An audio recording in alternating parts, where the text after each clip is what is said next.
it is in these challenging moments or these seasons that I'm talking about that we really find out really how resilient we are, how adaptable we really can be.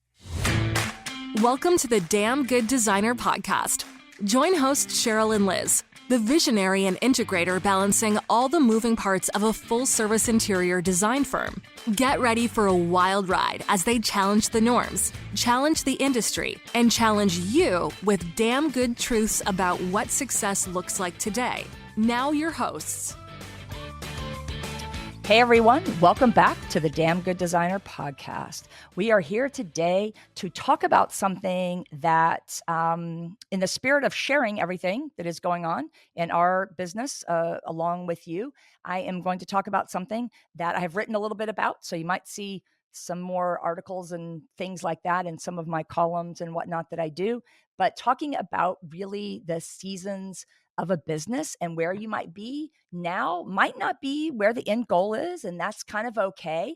And thinking about where you are in your business and what you can do in order to weather the storm, I guess, is really kind of like I'm thinking about, Liz. I mean, we've been talking about this a lot, Mhm. and recently with about the season that we're in, that we're going on, because as most of you know that Liz has relocated and is remote in New Hampshire now, and so we're trying to figure out, how we are going forward with all of that and everything, and it's not always been the easiest thing to do. That's for sure. No, I mean, yeah. It's a big I mean, change. It's it hard is a not big having your change. hands on everything right there in the office all the time. Yeah, it is, and so we're trying to constantly figure out, where we're going with it and everything else and what we're doing. So we thought maybe it would be a good thing to talk to everybody about this a little bit. So that's what we're going to do. And really, I think that for a lot of people, it could be in something bad that is happening. You might be, dealing with something that, a personal tragedy. You could be dealing with someone who's sick. It could be something that's just, I don't know. I mean, it just, there's all kinds of things that could affect this, or it could be something that you're changing your own business model, or that you're Yeah, someone like key a to you phase shift. left. I mean, thank God Yeah. Liz didn't leave. She just is relocated. So it's not so bad. But it's not just about the time of year, okay? Changing the seasons. It is about facing those internal, external shifts that suddenly test our resilience, like really test our resilience and our adaptability. And really, sometimes, let's be honest right now, our sanity too. And I Mhm. think that it's just, we have to adapt to them just like we do seasons, real seasons. You don't wear the same clothes in the summer as you do in the winter. You don't go out barefoot in the winter in New Hampshire. You don't go out to check merchandise in Death Valley, Florida, in the middle of the day, because that's going to be hot and that sort of thing. So all these kind of Mhm. things, are important to adapt to, right? So what I'm talking about now is really adapting to these seasons in our business. And a lot of times these periods arrive without warning. I mean, think back to the pandemic, for example, right? I mean, was anybody prepared for Mm. that? I don't think so. And No. and yeah, and it pushes us into these anxiety producing situations.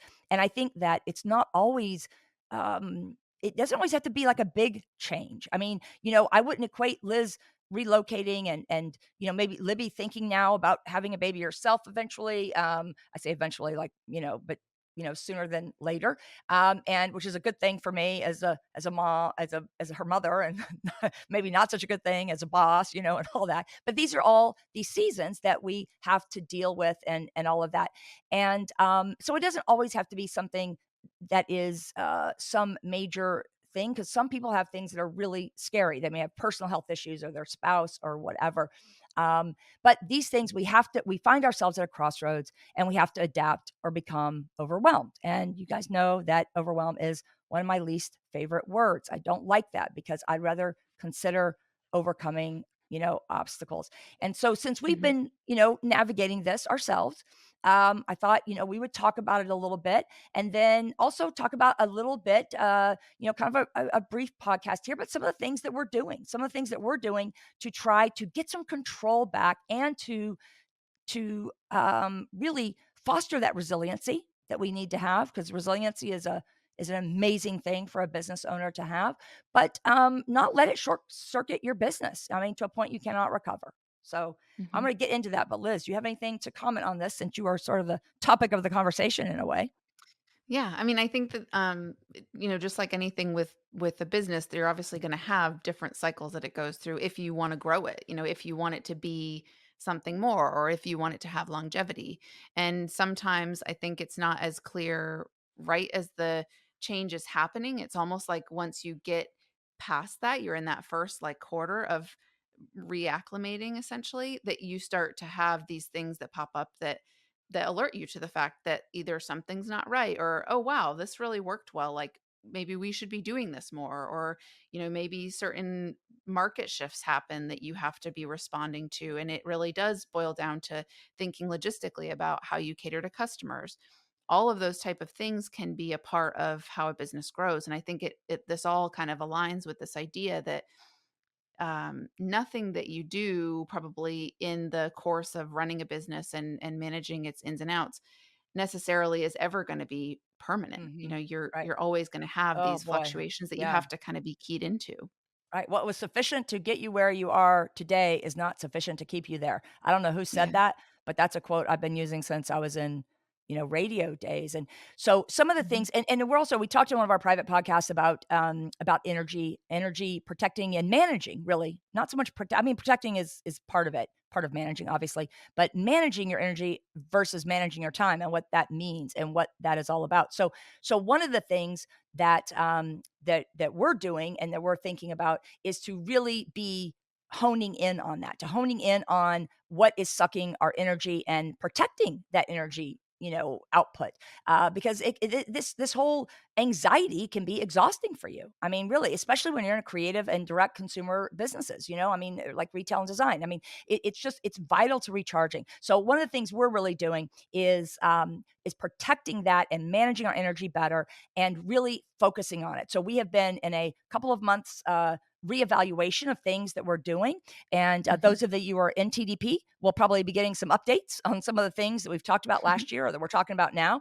Not changes so much as just updates, some clarity, some things that might help you that we are working through, because that's part of my commitment is Some to really share with good you. refinements. Yeah, it's refinements. It is, some of it is refinements, because I realize that a lot of people might have, people working remote and that sort of thing. So protecting that is really important, and and that means, avoiding energy draining clients unless you are really charging for that. You're charging for those energy draining clients, and having that energy tax is a good thing. I mean, it really is. I mean, I like that better than the pain in the ass tax. I think that's really good. Mhm. And also minimizing needless emails and the back and forth of those people that wanna hijack your energy stores. I mean, really, truly hijack, because there are people that wanna hijack it. I mean, I'm so over the spam, and the worst part about it, y'all, is when you can't unsubscribe.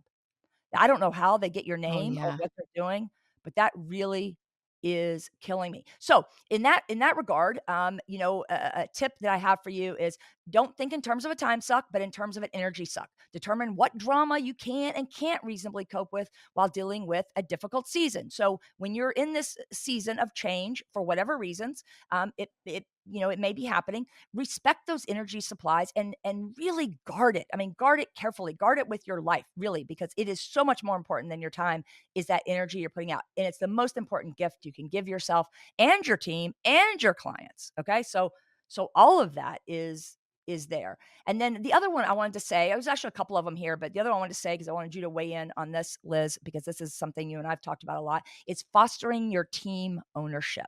Okay. That's a very Mm. big deal to us.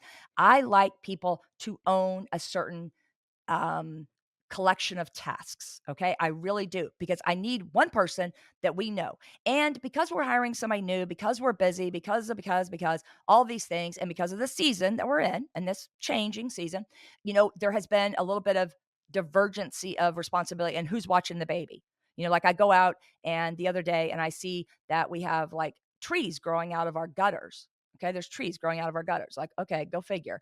And at least if it was like a lemon tree or lime tree, it'd be productive, but it's not. It's just these. lots of debris in our gutters because we have lots of storms. We have 2 500-year-old oak trees on our property, and it's a big property. It's like 3/4 of an acre or something like that. And so actually, I think it's almost an acre. Anyway, I digress. But this is really important. So and what happens is it causes anxiety in me. Okay. Now, sometimes I send that anxiety and I text Liz and I let Liz handle it. Okay. Because that's the better part of valor for me when I am really need to protect my energy. That's what I do. But sometimes I think I can handle more than I probably can or whatever. This didn't seem like a big deal. So I'm asking everybody, like, why am I the only person who's only here 3 or 4 days a week? Why am I the only person noticing there's trees growing out of our gutters? Because what happens, y'all, is in our climate, that's really a bad thing. Things aren't going to drain. Eventually, it's going to back up. It's going to have a leak in our warehouse. The next thing you know, Liz is on the phone saying, Mrs. Yumpty Frump's sofa is wet. And why is this? And, these are things you deal with when you're in a climate that rains 66 inches a year, 64 inches a year is Mhm. the average. I'll never forget that because when I moved from San Diego, it was 8 inches average.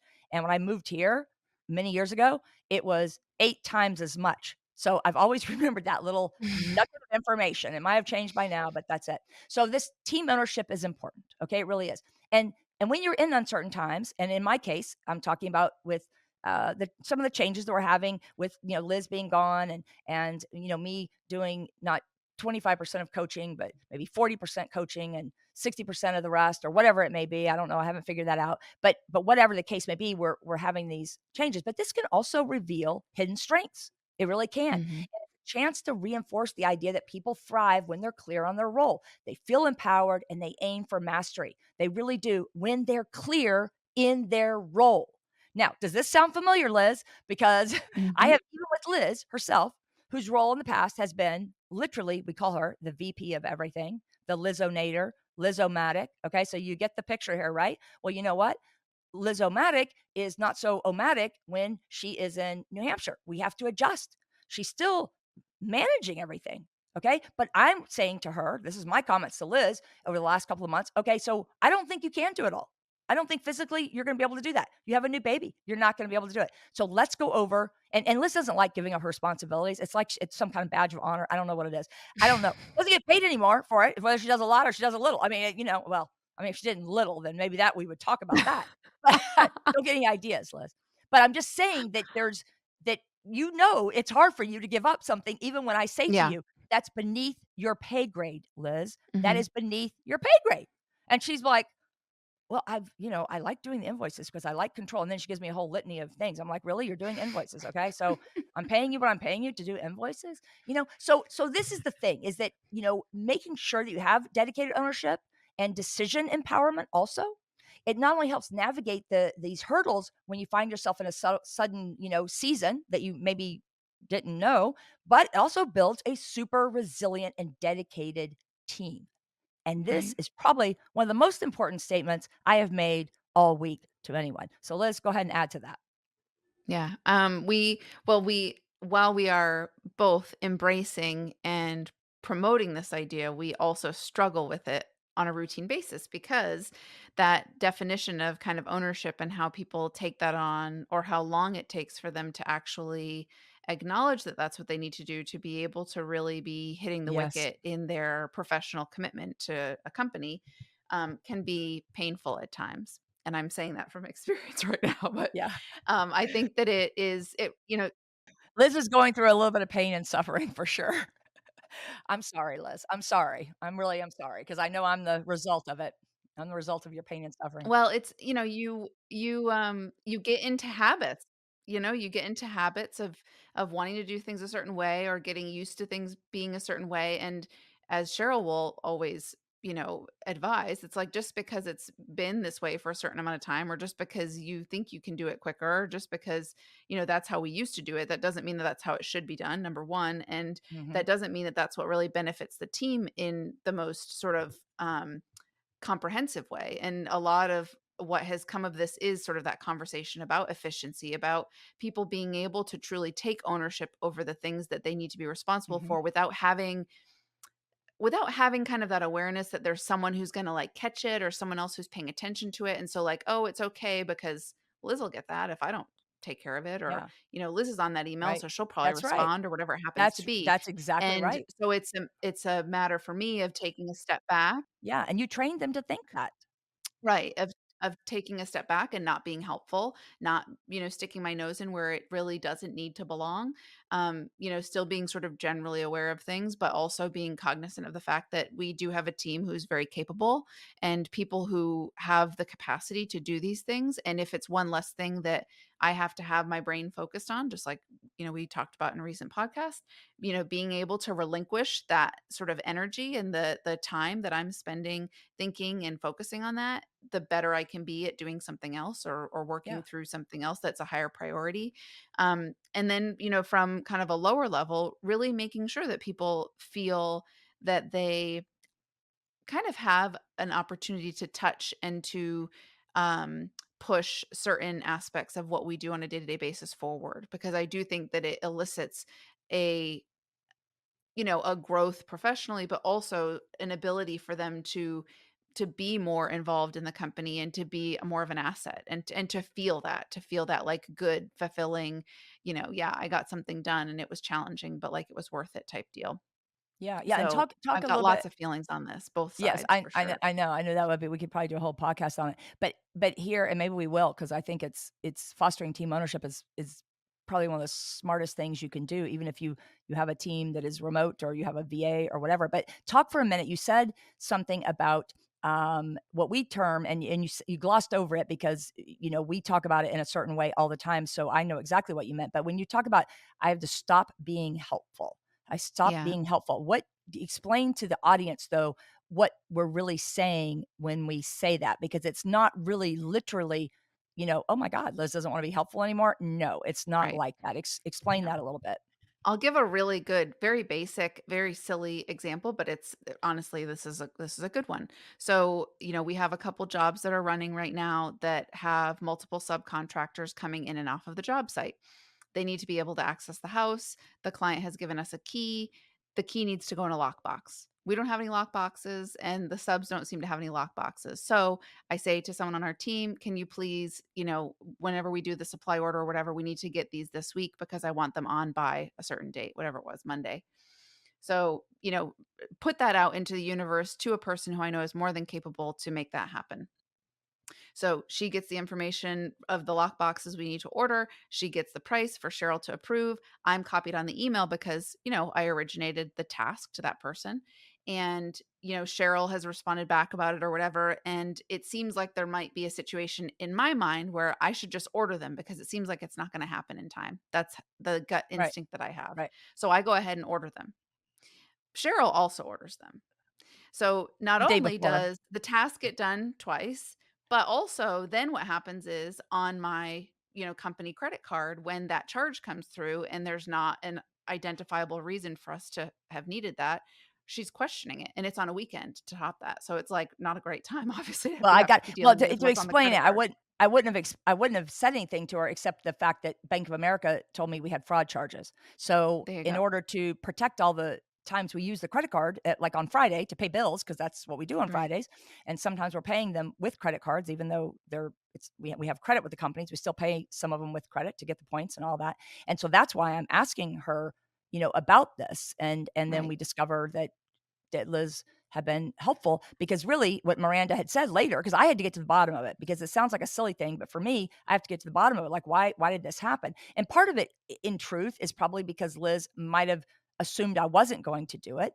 But I'm the one who generally orders on Amazon because for some reason it's hooked to my private account, Right. and I don't want I have too many credit cards on there because of ordering things for my family and that sort of thing. So I don't want just anybody to have it. We are since like the easy thing here is spend $139 for God's sakes and get a damn business Amazon account. I mean but I just we did at the time it's like, okay, well, it's too late for that. I just no big deal for me to go on my phone and order a few things Right. every now and again because we don't do that much. So that is why how that came out. But yeah, that's a good example of Liz was trying to get the job done, and Right. and being helpful, but then we ended up with, extra work, and that's Right. sometimes that energy we're talking about too. It's not the time really, but it's the energy because she knows I'm going to have to figure it out what's going on. And then of course she didn't know that the bank was going to, have Right. flag, it was flagging something else. It wasn't even flagging that, but it was flagging something else. And then I saw that and I'm thinking, that's weird, because I just looked at this the other day and there was nothing on there. Maybe they've got these, our number with something else, right? And Right. and Right. because it was Amazon was what made me question it, because some of the other fraud charges were also Amazon and Apple. The ones that, by the way, people think when they get your number somehow, and when you have as many charges as we do in a month, we're talking 50, $60,000 of transactions and a lot of small ones, then that's where they do it, because they think you're not going to notice that, or your person who does bills isn't going to notice it because the card isn't out of my hands. But that's a great Right. example of Yeah. really being And it's very, powerful. like that is very, like, internal, small, impact in terms of, like, a time suck for a couple of reasons, but, you know, think about that, you know, when it actually involves some real money, when it's on a job site, when you're, Right, doing something that is out of process, when you're dropping off paperwork that maybe you think is approved but isn't approved. There's all sorts of things that, by nature of trying to be helpful, sometimes you actually are counterproductive in, pushing right, the needle forward. And sometimes you have to stop and think, right, like, is this really, should I even be chiming in on this? Do I need to just, right. let it be And and, yeah, and end if it you off? go all the way back, then, Miranda, I don't know if she actually included you or she should have copied you. I think sometimes we forget the power of actually copying somebody, because and I think we need to remind everybody about that, Liz, because when I am wanting you to FYI it, I copy you on it. I don't put you in Right. the main one. I'm very, very strategic on my emails. That's why it's so sad that I'm inundated with so much spam, because I am really good about my emails, and that's how I do it. And so I don't know if she did that. So that would be another little, these little complicated these little things that complicate such a simple thing. And honestly, the biggest problems that people have is a failure. When something does go wrong, it's a failure of communication. I mean, Right. that's a fact. That's the truth. And so, a little bit of communication would have been okay to find that out. But really, I think Liz was just trying to be helpful. She was just trying to get the job done because we needed it done. And it was important to her because she's in charge of the subs, and the subs needed to get in. And we didn't want to have to keep having them come by for the key, la, la, la, and all that sort of thing. So now we have three Right. lock boxes, not just, I ordered two because I thought, oh, it'd be good to have an extra one because we had one for a while and I don't know what happened to it. I don't even know where it went. But I anyway, we know. I had don't know it. where it is. And now we have three. So anyway, so a tip here on this is to empower Mhm. your team members as the boss of their domain. So whatever that small domain is within the larger picture, making them responsible for the outcomes, and then let them enjoy the rewards too. Make it tied to that. Make it tied to some rewards. Even somebody who's in your business department, or that's doing bookkeeping for you or whatever, if they're an employee, they could be rewarded on saving you money. Doesn't always have to be a commission on selling things. It could be something, else. So give them a say in how an area is run, set up, and funded. And you are going to have people that are more responsible and feel empowered, and they are going to aim for that mastery we're talking about. Okay, so a couple more. Uh, you know, Perfecting your client calendar management. Okay, so we'll go into that after this little Amazon thing. So I think this is important to me, and I do have a little sissy fit every now and again when the client calendar is not managed correctly, with Stephanie or Liz, or it's usually one of the two of them because they're the ones who books the It's most usually appointments. me. Okay, I it's think usually I'll you. All take right, let's just ownership say, for okay, it. Yeah. okay, all right, all right. Yeah. I was trying to be nice there and say that, but Stephanie is really good about asking you about it too if it's a I mean, it's conflict like the or a Vanguard tentative. claims.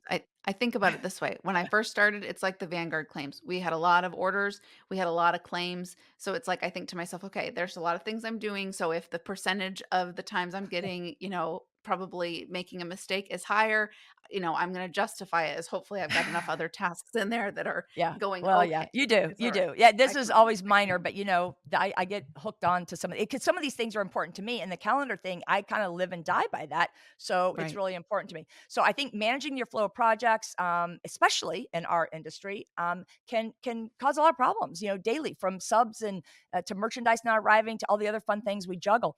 But leveraging, project management tools like ClickUp or Asana, for project scheduling and team coordination is great. I mean, so we've talked a lot about that, about our workflow and really staying on top of that and managing it and all of that.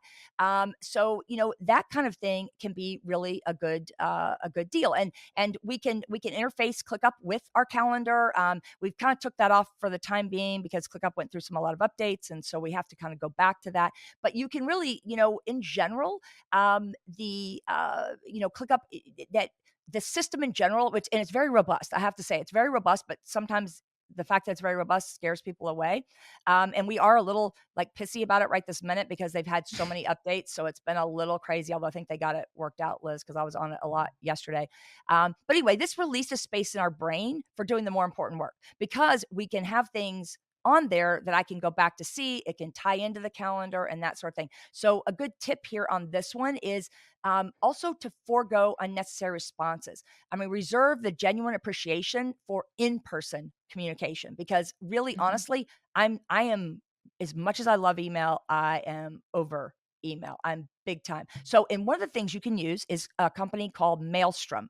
Okay. And Liz, we even need to offer this to because I think you can do a free one for a certain amount of emails to the girls at Oh, the really? shop because they may need this too. I have a yearly subscription because I have to go in like once a month and it's so much easier to get a handle on your email in bulk. It's so much better than Gmail in terms of it just filters everything from your Gmail account if that's what you have or Outlook, but it is so much better because you can grab things and delete them all at once so much easier. You can file things, in your Gmail if that's what you do. You can do that very easily. So you can save things, you can archive things, you can do all that. So that's something that I use quite a bit. And I set at the beginning of the year, I said that we've kind of gotten away from this. And it was kind of a joke, but kind of not, that my team had a quota of emails to me they could not go above in a day because it just I just couldn't. It's like, okay, no, you get 3 emails, and if you can't put it all in that, if you can't just keep it open on your tab and do that, and it's that important, then you need to text me anyway. So just don't do that.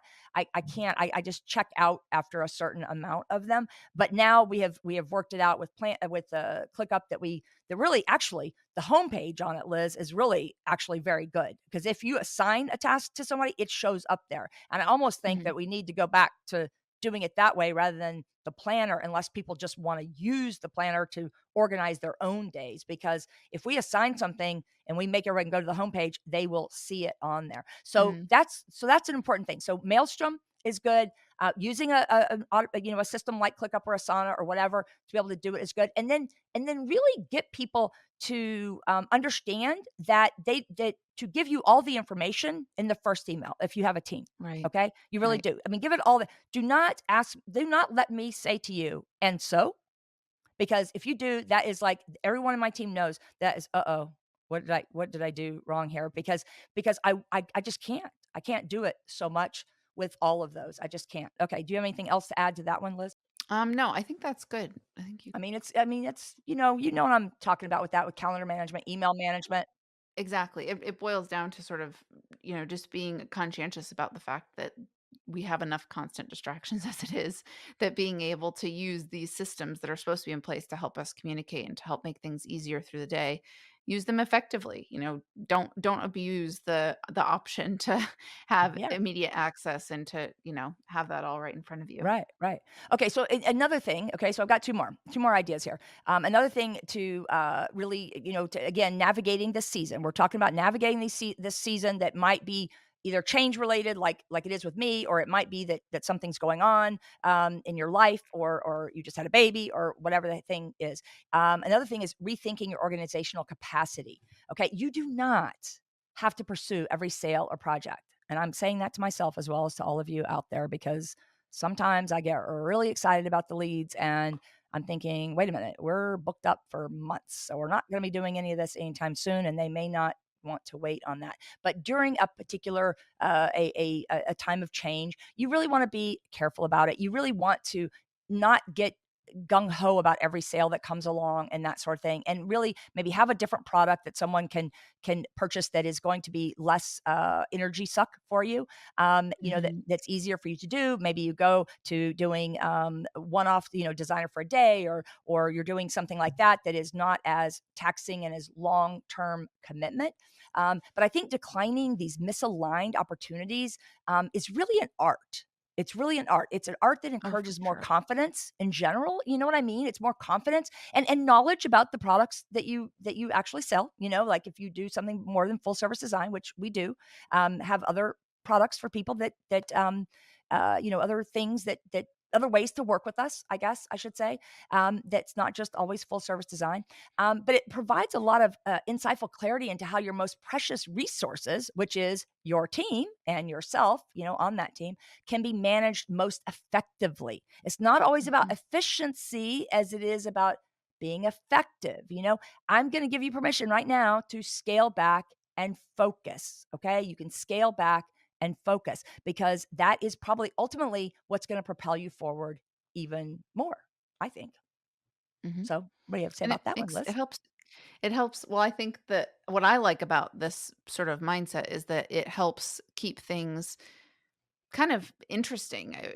I just sent a message actually earlier today that I would rather have I think I said 20 of, one Yeah. particular type of job than I would one Sweet of, man. Yeah. another type of Yeah. job, and part of that is because there's a certain, fulfillment that I get from being able to turn something around really effectively in a Yeah. time, sort of perspective. I like to be able to d like, we all love furnishing jobs, let's be honest, but, to be able to do something where, like, you just come in on install day and make it all look beautiful, and it's not this, prolonged, birthing of the baby when it comes to remodels and that type of thing sometimes.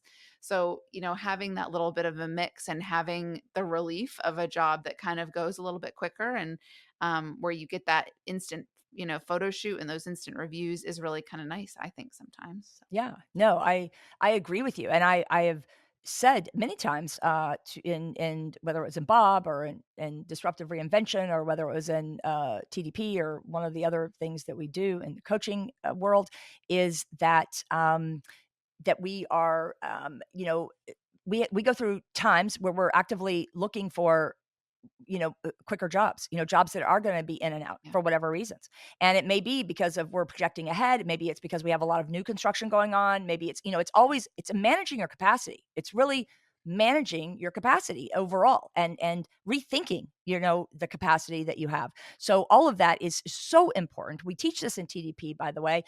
Shameless plug there because we really do go a lot into this. And over the course of a year, I'm going to talk about it more and more. I get people like I kind of dunk them in a little bit, and then we talk about it, and then we go on and we talk about it more as someone is growing and utilize more of the information, because managing that capacity is such an important thing for everybody. So here's Right. a little tip on that is that if you want to, you can set an MLOE. That is a minimum level of engagement, okay, that respects your workload and boundaries. Recognize your limit and stick to it. Now, I don't know that you always want to publish that on your website, but some people do. Some people do say, I'm not going to do a job that's this much. I think sometimes that the more rewarding jobs can be the ones that are done quicker and you turn them around, Right. and you can Right. do quite well with that, and it's not as taxing. But for our firm, because we're larger, we have to have a balance of all the different kinds of things.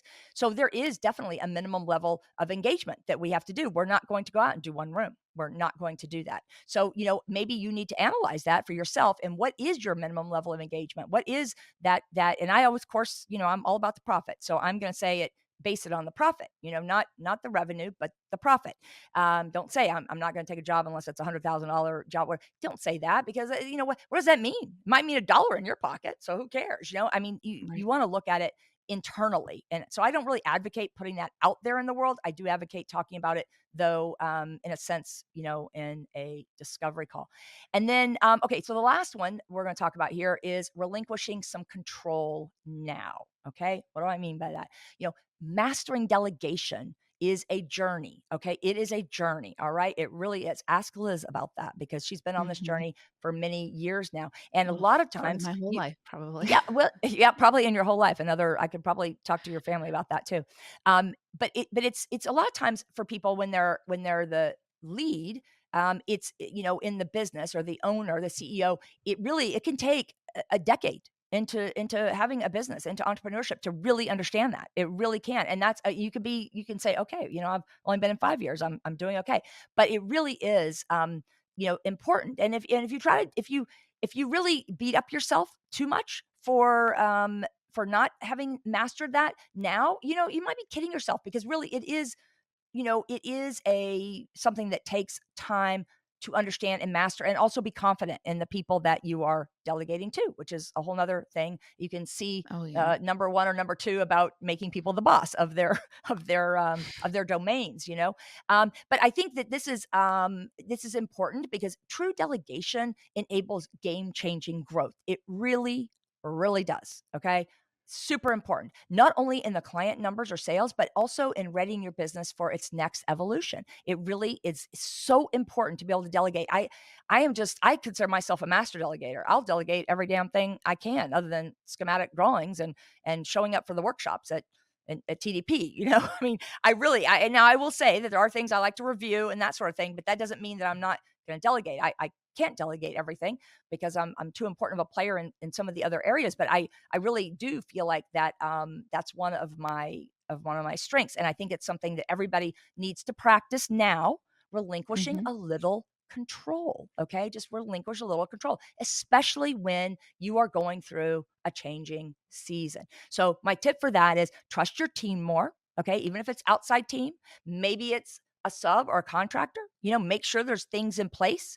Again, there's things in place that tell someone what they're supposed to be doing or what you expect. Make sure your plans are up to date and all of that. But also being able to trust a little more is really important. I mean, practice random acts of catching people being good. Okay, don't be stingy with the attaboys because this is something that I think is really important in general. This is what I used to say I would do with my kids.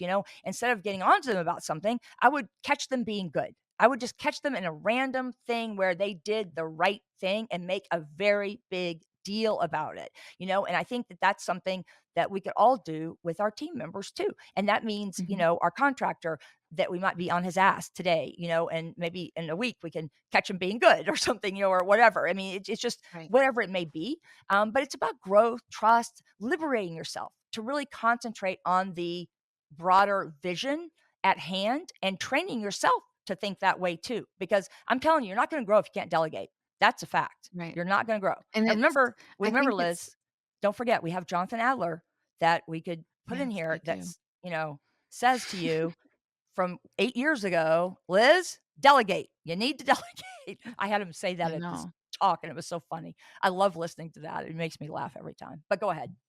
It's very well, I think it's a very fulfilling thing when you not only get up the confidence to be able to do it, to delegate something and to train someone up to be able to handle a part of your day-to-day or your process or whatever that can help alleviate some of your to-do list. But also, I think that just like you're saying, being able to kind of reinforce to them, even when it maybe doesn't go 100% the first time, that doesn't mean that you like coil back up and stop trying, making sure that the person who you've delegated to acknowledges that like it didn't go perfect, but like these things went well and this is what we can do next time to try to do this better. And then to acknowledge on your own part, like this is how I can prepare this better or, outline a better whatever dialogue example or something like that for someone to be able to have a better interaction with a customer or a client.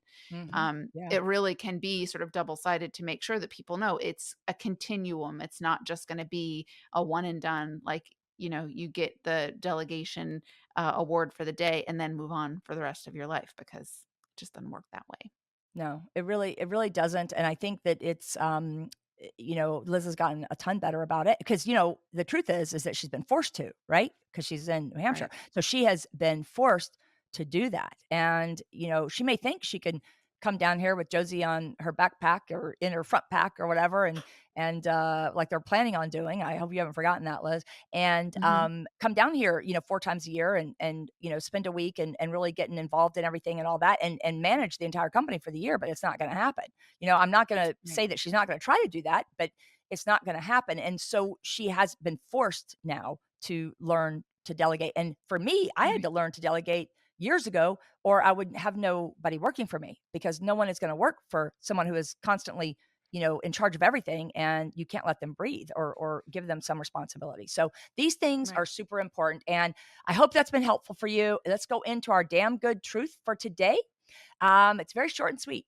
It is in these challenging moments or these seasons that I'm talking about that we really find out really how resilient we are, how adaptable we really can be. It's really such a growth opportunity, even though at the time it may not feel like it, especially if it's something that is really sad or something that's been, really a difficult time for you and all that. But this discovery and awareness of your own resilience is truly what can propel many small business owners to greater growth upon emerging from this season. It really is. And think about it that way. Think about it as you are overcoming obstacles. You're not in overwhelm. You are just overcoming obstacles, maybe a little slower than you want. Maybe it's a little more stressful than you want, but you are putting one foot in front of the other and you're overcoming obstacles and you're evaluating and you're being strategic about what needs to be done. And that is what is going to make you a better business owner in the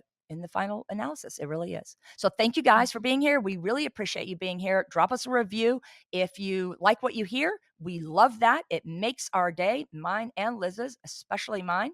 And we really are, super happy to be doing the podcast. If you have any ideas on topics or things you want to hear more about, let us know. Drop us a line anytime.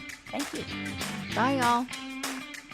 Until next time, stay bold, stay inspired, and keep embracing your bag girl spirit. If you've enjoyed today's show, head over to join the community at damngooddesigner.com to continue the conversation and sign up for our newsletter.